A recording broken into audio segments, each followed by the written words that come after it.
Let's talk about something that can turn your world completely upside down in a heartbeat. Water damage. If you've ever had that nagging fear about a pipe bursting or an appliance leaking, then this one is for you. We are going to walk through the entire professional restoration process, step by step, so you know exactly what's happening and, more importantly, why every single minute counts. So just imagine it for a second. You walk into a room and your stomach just drops. There's water everywhere. Maybe a pipe burst, maybe the dishwasher failed. Honestly, at that moment, it doesn't matter how it happened. Your property is flooding. So what do you do right now? What's going to happen in the next few minutes, the next few hours, the next few days?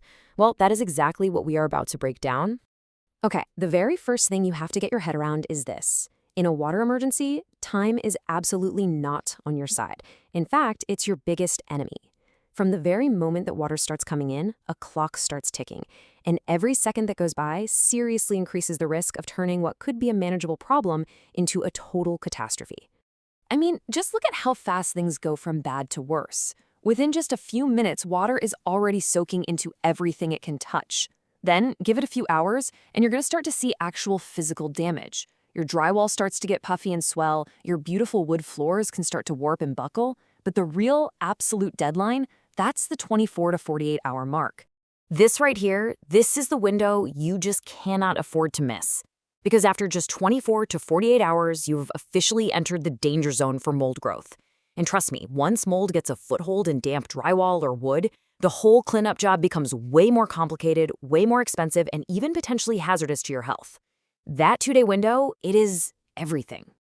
So, you've made the call for help. What actually happens when the pros walk through your door? Well, it's not about adding to the panic. It's the exact opposite.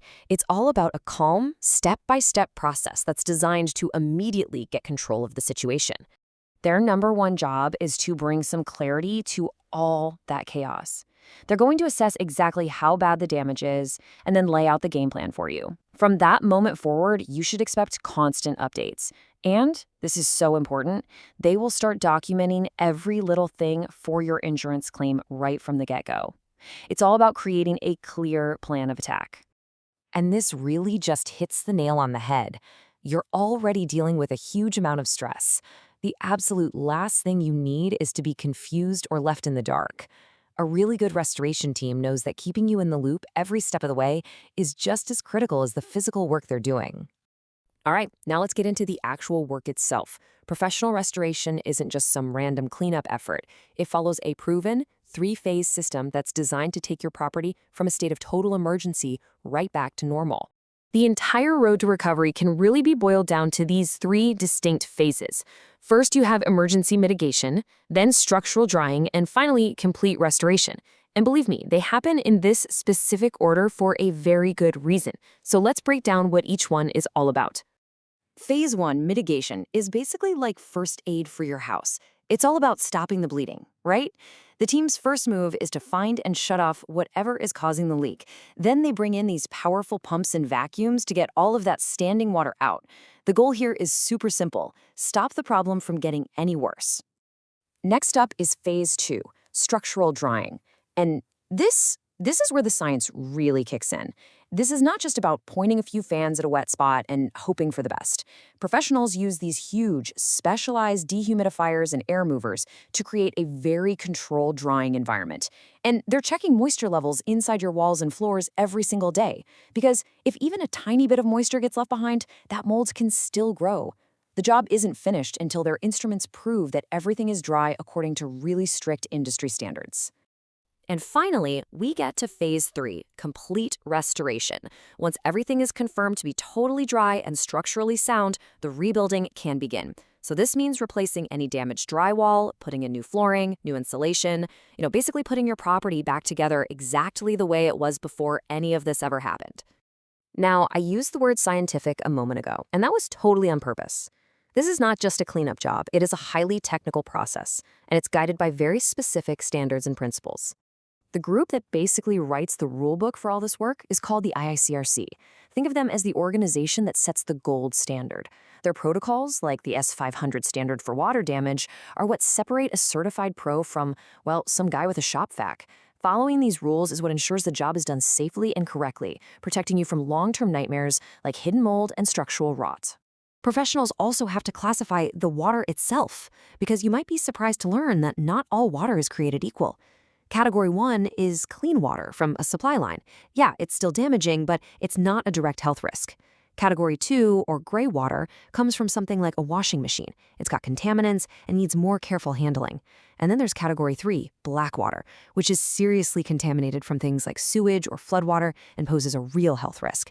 Each of these categories completely changes the safety gear, the cleaning agents, and the procedures the team has to use. And they bring in the heavy-duty tools for the job. I'm talking about industrial-grade equipment you just can't rent from the hardware store. Powerful air movers, massive dehumidifiers, and even thermal imaging cameras that can literally see temperature differences caused by moisture hiding behind your walls. It's like having X-ray vision for water. This is the kind of gear that guarantees no moisture gets left behind to cause you headaches down the road. Of course, once the immediate emergency is under control, another huge concern pops up, right? And that's navigating the insurance claim. And let's be honest, that can feel just as overwhelming as the water damage itself. Okay, here's a really critical thing to understand. Your standard homeowner's insurance policy typically covers sudden and accidental damage. Think a burst pipe. What it often does not cover is gradual damage, like from a slow leak you knew about but didn't fix, or overland flooding from a storm, which actually requires a totally separate flood insurance policy. Knowing that difference is absolutely key. And this brings us right back to why that documentation is so incredibly important. To get your claim approved without a bunch of frustrating delays, your insurance company needs proof. This is where the professionals are worth their weight in gold. They give the adjuster a complete file. We're talking detailed photos, scientific moisture readings, itemized reports that justifies every single thing they did. This level of detail is the key to helping you get the maximum coverage you're actually entitled to. And all of this brings us to one final thought. Now that you understand the whole process of recovery, the question kind of shifts from being reactive to being proactive. Knowing what you know now about how fast the damage spreads and how complex the restoration is, the real question is your property and is your plan truly prepared for a water emergency?